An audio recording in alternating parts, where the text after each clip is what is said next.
The adopted Ammunition Production Support Act will make it possible to allocate 500 million euros from the EU budget. In addition, it will speed up the delivery of weapons to Ukraine and help EU member states replenish their stocks. But first, the document must become law, and for this it must be finally approved by EU Council. Vote marks another step forward for Europe's security and defense and in our steadfast support of Ukraine in the face of the ongoing Russian aggression. We delivered on the most urgent aspect of the law, ensuring the provision of more ammunition for Ukraine. Christian Bushoy, head of the negotiating group of the European Parliament, from the message of the press service of the European Parliament. In May, Ukraine received more than 220,000 artillery shells and at least 1,300 missiles from EU countries. Cluster munitions, which have already arrived from the United States, have not yet been used at the front. Alexander Tarnavsky, commander of the Tavria Operational Strategic Group, spoke about this in an interview with CNN.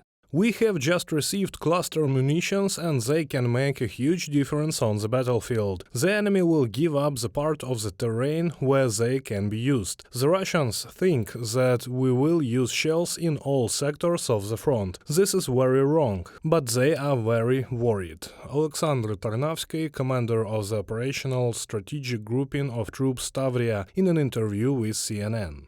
The supply of cluster munitions was personally approved by US President Joe Biden. In his words, it was a very difficult decision. Earlier, Volodymyr Zelensky said that providing Ukraine with this type of ammunition is a matter of justice, because Russia constantly uses cluster shells on Ukrainian territory. Military experts believe that such support is necessary for Kyiv. Of course, the transfer of a new batch of cluster munitions, to a certain extent they will compensate us for the very shortage of ammunition. Each cluster projectile contains several hundreds of the same type of submunitions scattered over large areas above the ground, which makes it possible to hit many targets simultaneously. Earlier, Western human rights activists and officials opposed their supply to Kyiv, fearing possible risks for the civilian population. But American funds are safer for the environment than Russian counterparts, military experts emphasize. About 2% of submunitions do not explode during their combat use. Perhaps the percentage will be even a little higher, but it certainly will not reach the percentage of failure of Russian submunitions of this type. There, the percentage of unexploded submunitions is 30-40. Ukraine is supported by the whole world. Bulgaria will soon send about 100 armored vehicles. Germany will provide Kyiv with 2 launchers for the Patriot air defense system, 40 Marder infantry fighting vehicles, 25 Leopard 1 tanks, and 1 Luna unmanned aerial vehicle system. And Denmark is going to transfer drones to Kyiv to scan mines.